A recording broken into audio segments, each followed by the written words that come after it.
You all know that I've been talking a lot about emotional neglect lately, which has taken me down some interesting rabbit holes. And the one I fell into recently is the effects of feeling invisible when we were growing up. Today, I want to talk about the reasons we can feel invisible, where that can come from, and what we can do to finally be seen. So let's get into it.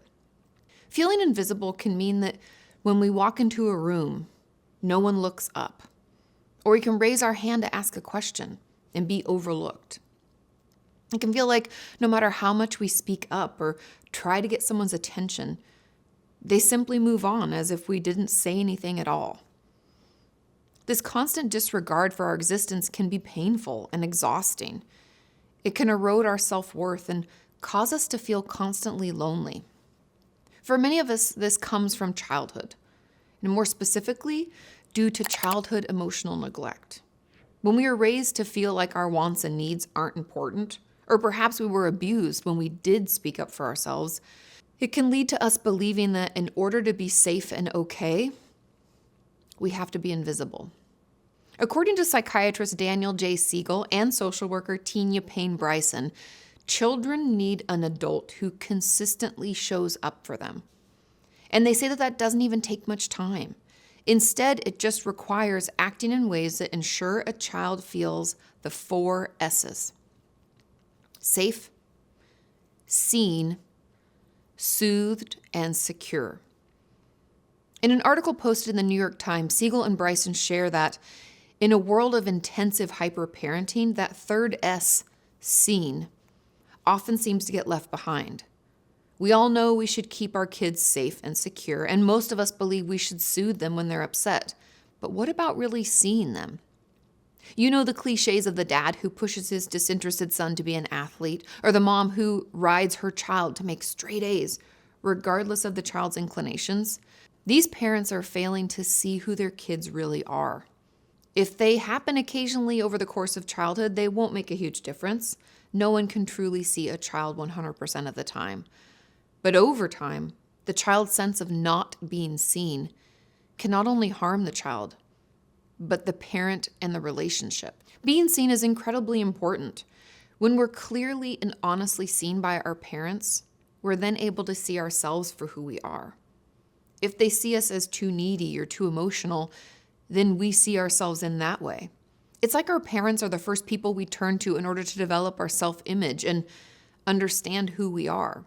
When we don't get that as a child, we can do anything and everything to be seen. This could mean we throw a bunch of tantrums and we lash out a lot. We could have been the class clown, always speaking up and making jokes at inappropriate times, all with the goal of being seen and noticed, feeling like who we are and what we're doing is important. On the flip side, we could have been a perfectionist, type A, high achiever, thinking that will get us the attention that we crave. If we just do everything perfectly, then we'll get our parents' approval and they'll spend more time with us. This can lead to us thinking that we have to earn love and support, that it's not something that's just easily given. As we get older, we could become a people pleaser, thinking we have to make other people happy first. And that way they'll like us, want to spend time with us. You all know that I struggle with this, and a big part of me believes that it's because my dad always worked away from home when I was growing up. So it was always like his love and attention was scarce, and I had to win at everything in order to get that attention and love from him, if that makes sense. Like it was a competition, which is part of the reason why I still feel like I have to earn care and support from others. It's not just something that I should get, or at least that's my false belief about it. But still working on that in therapy. I'll keep you posted. But we could also feel invisible because when we're growing up, we were told not to speak up, or possibly even abused if we did. We could have been told that children aren't supposed to talk back, or that little boys and girls are best if they aren't seen or heard. And this can make us believe that our feelings and experiences aren't important. And it's best not to call attention to ourselves. It can also mean that we don't know how to be seen. And the thought of someone giving us attention, it could feel dangerous because growing up, it often led to abuse or us being reprimanded. which could mean that we go looking for friends or romantic partners that treat us the same way our parents did. Another reason we could feel invisible is because we're struggling with symptoms of depression. Remember, when we're suffering from major depressive disorder or MDD, it can make us feel worthless, snuff out any hope we had for the future, make us only see the bad or negative side of things. This could cause us to not speak up, not make eye contact with other people, or possibly not want to leave our house at all. When we don't give ourselves an opportunity to be seen, we'll continue to feel invisible. We could also grow up feeling invisible because we were overshadowed by someone else. And this could be a sibling or a parent. Like, let's say our older sister was an amazing singer, and we like to sing too. Well, we could find that she always gets the parts in the school plays, and she always gets the solos in the concerts, and our parents are always laying on the praise. What amazing singer she is. This can make us feel like we aren't important or seen, as if our efforts at singing just go unnoticed. And there's also another side of feeling overshadowed, and that can happen when another member of our family needs more care or attention. For example, when I was growing up, my brother, who's almost 4 years older than me, had to have a bunch of surgeries because he was born with a cleft lip and palate. And this totally sucked for him. And I'm sure it came along with its own trauma and upsets because he was really little. But at the time, I didn't feel like I got much attention. I felt like I was in many ways invisible to my parents while he was going through all of that. I didn't need them as much as my brother did, and so I felt overshadowed by him. Of course, I can rationalize this away, and as an adult, it seems really silly and selfish, and I'm kind of embarrassed to even tell you about it, but that doesn't take away from the fact that when I was little, remember, like inner child work, little Kati needed more attention than she got, and she felt invisible sometimes. I was speaking with another member of our community the other day, and she reminded me of another reason that we can feel invisible. And this is because of our fear of being perceived, otherwise known as scopophobia. And I've seen this talked about a lot on TikTok lately. Even SZA is saying something about it, and for good reason. Many of us fear that others are going to see us in a negative way. And this can keep us from taking care of ourselves. We can struggle to cook ourselves a meal when we're hungry because our roommate comes into the kitchen. We can say no to going out with friends because we worry what people might think when we're out. And I know you might say, well, Kati, if someone doesn't want to be seen, isn't that different from those of us who want to be seen and feel invisible? Not really. They're two sides of the same coin.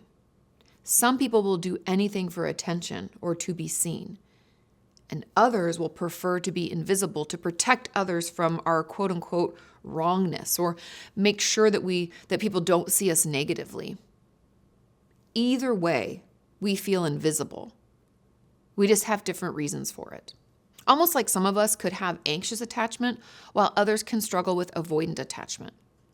Both are issues with attachment and stem from childhood, and they both help us feel safe and okay.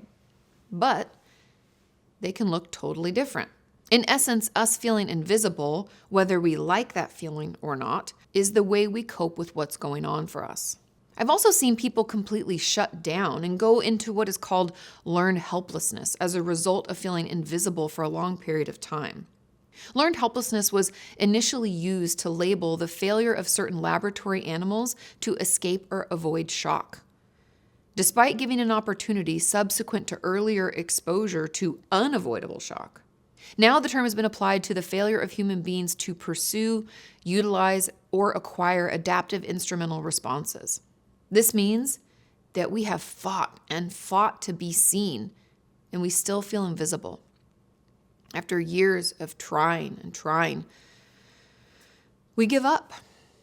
We have learned that it doesn't help us to throw tantrums or do everything perfectly or put others' needs ahead of ours. We still feel invisible. So we stop trying. We isolate. We give up. That's why it's so vitally important that we all feel seen. When we don't, it causes a lot of maladaptive behaviors to develop, and it can impede our ability to live a full and happy life. So let's get into what we can do to push past this, to feel seen, and to be okay with it. First up, and arguably one of the hardest things, is to learn to love yourself. If we only focus on getting other people to love us or notice us, we will always feel powerless because we can't control other people. Instead, we have to start taking care of ourselves. And the best way to do that is to start small with our basic needs, like taking our medication as prescribed, taking regular showers, eating regularly, drinking enough water, getting enough sleep, stuff like that. Make it a priority. You'll be surprised how much better you feel when you're able to take care of yourself, even just a little bit. Then we can move into the next stage. And that is getting to know yourself, because we can't love someone that we don't even know. And you can do this through journaling, trying new things, exploring new places. Do we like spicy food? What about hiking? Are we into nature? Or maybe we prefer to stay indoors. Be curious, not judgmental, as you get to know yourself. Try new things and know that it's okay to not like everything or even be good at something. We're just learning, getting to know ourselves so that we can slowly fall in love with all that makes us us. Now, if you're wanting to click away, you hate that first tip. Ugh. And there's no way in hell that you can be that kind to yourself. Hold on. Maybe leave that one until later. And start by tracking all of the shit talking you're doing right now. I know, it's happening. Keep track of your negative thoughts about yourself and about your world. Write them down. And then use some bridge statements to move them into a more positive direction. Remember, these are not positive thoughts that we're searching for, just ones that aren't as negative. For example, if the thought is, no one's ever going to like me because I'm too sensitive and totally stupid. Well, then a bridge statement could be something like, I don't think anyone will ever like me, but maybe I'm not quite as stupid as I thought. Maybe I could learn something new once. See? Not positive at all, but not quite as negative. And trust me, that small shift will feel so much better. So keep track of your most common thoughts. Keep it to 5 or so. Let's not get too out of control with this.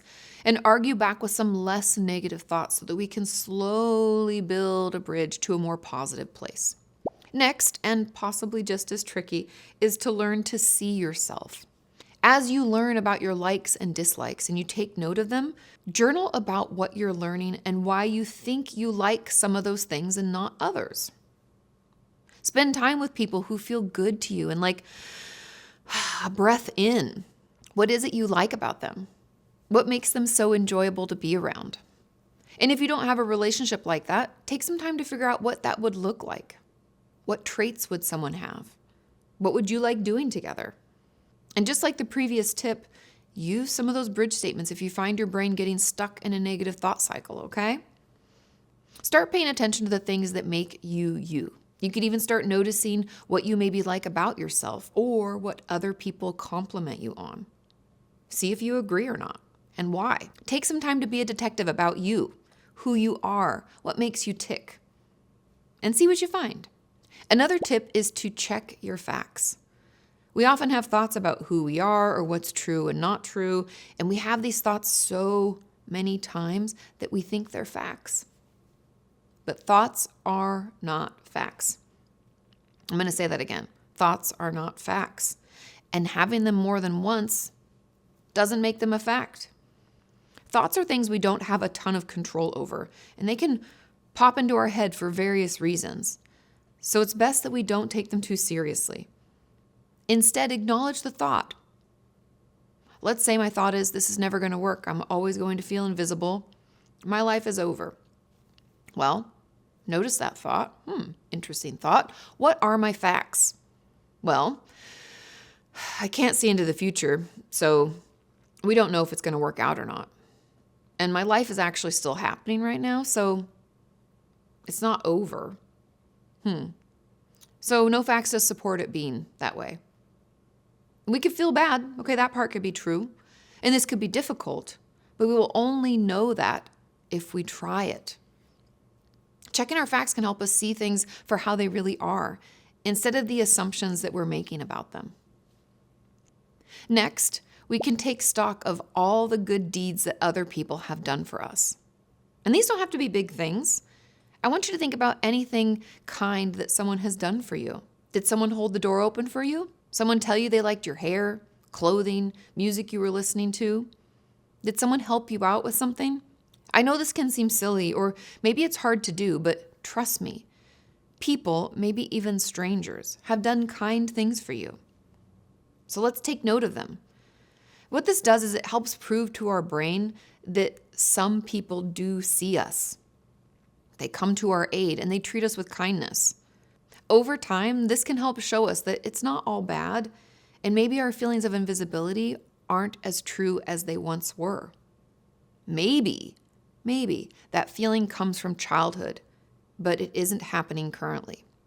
Because feeling invisible often comes from childhood and us being neglected, we could benefit from some inner child work. This means that we need to get in touch with who we were when we were younger. What did we need? What upset us? What did we wish our parents did or said? What did we think about ourselves and who we are? Take your time with this, and I even have a workshop on inner child work on my website. You can go to katiemorton.com, and that could help you move along with this too. But the goal of inner child work is to recognize the unmet needs we had as children or a younger version of us and learn how to offer that to ourselves now. They call this process reparenting, and it can help us heal from our past trauma and upset. So give it a try. Since feeling invisible has a lot to do with our self-esteem as well, we want to work to build ours up. And a great way of doing that is to build mastery. Now, this is a dialectical behavior therapy, or DBT technique, and it essentially has us pick something that we kind of know how to do, and we work to get better at it. This could be something like learning how to play the guitar, cook a specific recipe better. Maybe I want to figure out how to two-step, or I want to learn to paint. Whatever it is, find something that you know a little bit about or are just okay at, and let's spend some time each week getting better at it. It makes us feel better about ourselves, our world, and our capabilities. So give it a try. Because just last weekend, and this might sound silly, but hang with me, just last weekend, I drilled holes in our walls and put in anchors for our towel racks. The owners before did a lot of like DIY, which is like, shouldn't have done that. Everything's horrible. So we have to fix a lot of things. And as silly as it sounds, being able to drill those holes, put those anchors in, and put the towel racks back up, you guys, I felt so good about myself and my capabilities after I did it. I hadn't done anything like that before. And I had to watch a YouTube video to learn how, but I persevered, I did it, and the feeling of being able to accomplish something that I didn't really know how to do was so amazing. So trust me when I tell you that trying this out is worth it. Unfortunately, feeling invisible is incredibly common, but there's so much we can do to combat it. We can even help others feel more seen too by reaching out to those we love and making time to connect with them. Together we can push through this so that we all feel safe, secure, soothed, and most importantly, seen.